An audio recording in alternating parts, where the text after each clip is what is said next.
आ, आज हम कक्षा 12 में रसायन विज्ञान में प्रथम यूनिट ठोस अवस्था में नया टॉपिक प्रति एकक कोष्ठिका परमाणुओं की संख्या का अध्ययन करेंगे। तो प्रति एकक कोष्ठिका में परमाणुओं की संख्या ज्ञात करने के लिए हमें पहले एकक कोष्ठिका के विभिन्न स्थानों पर उपस्थित परमाणुओं की संख्या का पता होना चाहिए।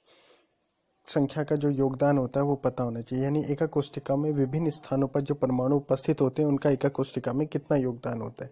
अगर हमें ये पता नहीं होगा तो हम प्रति एकक कोष्ठिका में परमाणुओं की संख्या ज्ञात नहीं कर सकते। तो सबसे पहले हम ध्यान के देते हैं। सबसे पहले हमारे पास जो मेन सिलेबस में है वो है घनीय एकक कोष्ठिकाएं।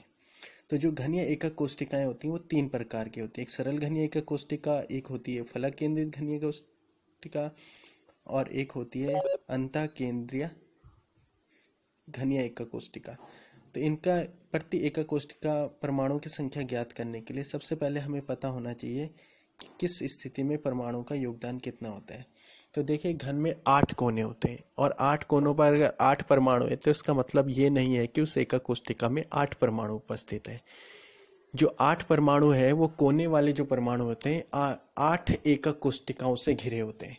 तो यानी कि एक एकक कोष्ठिका में जो कुल अंश होता है वो 1/8 होता है। यानी अगर कहीं पर भी कोने पर कोई परमाणु उपस्थित है एकक कोष्ठिका में, तो उसका जो एकक कोष्ठिका में योगदान होगा वो केवल 1/8 होगा। जो फलक के केंद्र पर उपस्थित परमाणु होते हैं वो 2 एकक कोष्ठिकाओं में शेयर होते हैं, यानी 2 एकक कोष्ठिकाओं के बीच में उपस्थित होते हैं। तो एक एकक कोष्ठिका को केवल आधा भाग प्राप्त होता है, आधा अंश प्राप्त होता है। इसलिए फलक के केंद्र पर उपस्थित परमाणु का जो योगदान होता है वो 1/2 होता है। अंतः केंद्र पर उपस्थित परमाणु का योगदान, तो जो एकक कोष्ठिका के अंतः केंद्र पर परमाणु होता है पूरा का पूरा परमाणु उसी एकक कोष्ठिका के अंदर होता है, अन्य किसी एकक कोष्ठिका में शेयर नहीं होता है। इसलिए अंतः केंद्र पर उपस्थित परमाणु का योगदान होता है 1।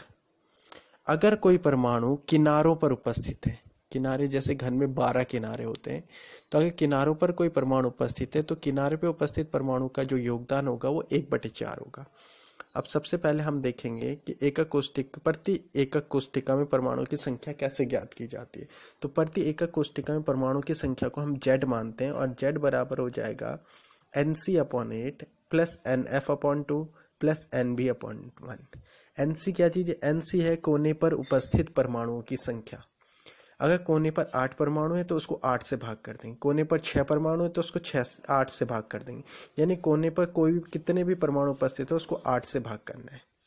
फलक के केंद्र पर उपस्थित परमाणु की संख्या को 2 से भाग करना है और अंतः केंद्र पर उपस्थित परमाणु की संख्या को 1 से भाग करना है और सबको जोड़ देना है। तो हमारे पास प्रति एकक कोष्ठिका में परमाणु की संख्या आ जाएगी। देखिए, सबसे पहले हम ज्ञात करते हैं सरल घनीय एकक कोष्ठिका में परमाणुओं की संख्या। देखिए, सरल घनीय एकक कोष्ठिका में जो परमाणु होते हैं केवल कोनों पर ही उपस्थित होते हैं, कल हमने पढ़ा था। तो कोनों पर उपस्थित परमाणु है तो Nc बराबर 8 हो जाए। Nc मतलब कोने पर उपस्थित परमाणुओं की संख्या। तो कोने पर कितने परमाणु उपस्थित है? 8, तो 8 हो गया। फलक के केंद्र पर कोई परमाणु उपस्थित नहीं है इसलिए Nf 0 हो गया। एकक कोष्ठिका की केंद्र पर उपस्थित परमाणु भी 0 है, तो इनकी वैल्यू फॉर्मूले में रख देंगे। तो Nc की जगह 8 हो गया, Nf 0 हो गया, Nb 0 हो गया। तो टोटल परमाणुओं की संख्या आ गई 1, यानी कि सरल घनीय एकक कोष्ठिका में परमाणुओं की संख्या 1 होती है। जो फलक केंद्रित घनीय एकक कोष्ठिका है इसमें परमाणु की संख्या, तो फलक केंद्रित घनीय एकक कोष्ठिका क्या होती है? ऐसी एकक कोष्ठिका जिसमें अवयवी कण कोनों के साथ साथ प्रत्येक फलक के केंद्र पर भी उपस्थित होते हैं। तो फलक केंद्रित एकक कोष्ठिका जिसे FCC भी कहते हैं, तो FCC एकक कोष्ठिका में Nc बराबर हो जाएगा 8। Nc का मतलब है कोने पर उपस्थित परमाणु की संख्या। Nb बराबर 0 यानी अंतः केंद्र पर उपस्थित परमाणु की संख्या और Nf बराबर हो जाएगा 6 यानी फलक के केंद्र पर उपस्थित परमाणु की संख्या। जैसे चित्र में देख सकते हैं, जो पीले वाले डॉट हैं वो कॉर्नर पे है, कोनों पर उपस्थित है, तो Nc बराबर 8 हो गया। और जो पिंक वाले डॉट हैं वो फलक के केंद्र पर है, इसलिए Nf बराबर 6 हो गया। फॉर्मूले में वैल्यू रखेंगे, Nc की जगह 8, Nf की जगह 6 और Nb की जगह 0। तो हमारे पास आ जाएगा 8 से 8 कट गया 1, 6 को 2 से भाग करेंगे 3, 3 और 1 4। तो फलक केंद्रित एकक कोष्ठिका यानी FCC एकक कोष्ठिका में प्रति एकक कोष्ठिका में परमाणु की संख्या होती है 4। अब इसके बाद अंतः केंद्रित एकक कोष्ठिका जिसको BCC एकक कोष्ठिका भी कहते हैं, तो बीसीसी एकक कोष्टिका में देखिए चित्र में कॉर्नर पे 8 परमाणु है और अंतः केंद्र पर 1 परमाणु, यानी एनसी बराबर हो गया 8, एनबी बराबर हो गया 1, एनएफ हो गया 0, क्योंकि फलक पर कोई भी परमाणु उपस्थित नहीं है इसलिए एनएफ 0। जब फॉर्मूले में वैल्यू रखी तो एनसी बराबर 8, एनएफ बराबर हो गया 0 और एनबी बराबर 1। तो 8 से 8 कट गया 1, 1 और 1 2। तो जो बीसीसी एकक कोष्टिका होती है उसमें प्रति एकक कोष्टिका परमाणुओं की संख्या होती है 2। एक बार फिर से देख लेते हैं हम। सरल घन या एकक कोष्टिका में परमाणु की संख्या 1, फलक केंद्रित एकक कोष्टिका में परमाणु की संख्या 4, अंतः केंद्रित एकक कोष्टिका में परमाणु की संख्या 2 होती है। फिर से एक बार देखेंगे, जो बीसीसी यानी अंतः केंद्रित घन या एकक कोष्टिका होती है उसमें प्रति इकाई सेल परमाणु की संख्या होती है 2। सरल घन या एकक कोष्टिका जिसको एससी कहते हैं इसमें परमाणु की संख्या होती है 1। फलक केंद्रित घन या एकक कोष्टिका जिसको एफसीसी या सीसीपी कहते हैं, क्लोज क्यूबिक पैकिंग, प्रति इकाई सेल परमाणु की संख्या होती है 4। अब इस पर आधारित प्रश्न हल करेंगे।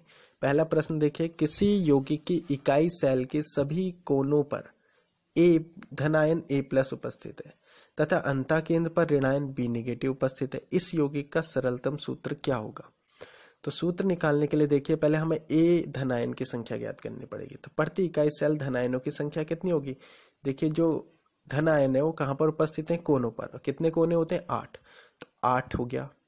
लेकिन प्रत्येक कोने पर जो परमाणु या आयन उपस्थित होता है उसका योगदान केवल कितना होता है? 1/8। तो 8 को 1/8 से गुणा करेंगे, यानी कि 8 से भाग कर देंगे तो 1 आ जाएगा। तो A की संख्या आ गई A1। प्रति इकाई सेल में ऋणायनों की संख्या, ऋणायन कहाँ पर उपस्थित है? अंतः केंद्र पर। एकक कोष्टिका के अंतः केंद्र पर केवल एक ही परमाणु हो सकता है, तो एक परमाणु के लिए 1 आ गया। अब जो अंतः केंद्र पर परमाणु होते हैं उनका योगदान कितना होता है? 1। सबसे पहले यही बताया था, तो 1 से गुणा कर देंगे तो B आयनों की संख्या भी आ गई 1। अब A भी 1 है और B भी 1 है, तो यौगिक का सूत्र हो जाएगा AB। अब देखो दूसरा क्वेश्चन, किसी यौगिक में परमाणु X तथा Y से मिलकर घनीय संरचना का निर्माण करते हैं। किसी एक यौगिक में X और Y परमाणु मिलकर घनीय संरचना का निर्माण करते हैं। परमाणु X घन के कोनों पर स्थित है तथा परमाणु Y फलक के केंद्र पर उपस्थित है, यौगिक का सूत्र क्या होगा? देखिए प्रति इकाई सेल में X परमाणु की संख्या ज्ञात करनी। X कहाँ पर उपस्थित है? कोनों पर। कोने कितने होते हैं? 8। तो 8 आ गया। लेकिन कोने पर उपस्थित परमाणु का योगदान कितना होता है? 1/8। तो इसलिए 1/8 से गुणा कर दिया, तो टोटल कितने होगी? X 1। Y परमाणु की संख्या ज्ञात करेंगे तो Y कहाँ पर उपस्थित है? प्रत्येक फलक के केंद्र पर। तो घन में कितने फलक होते हैं? 6। तो 6 आगे परमाणु की संख्या। और जो फलक पर उपस्थित परमाणु होते हैं उनका योगदान कितना होता है? 1/2। तो इसको 1/2 से गुणा कर देंगे। जब 2 से 6 को भाग करेंगे तो 3 आ जाएगा। तो X परमाणु की संख्या आ गई 1, Y परमाणु की संख्या आ गई 3।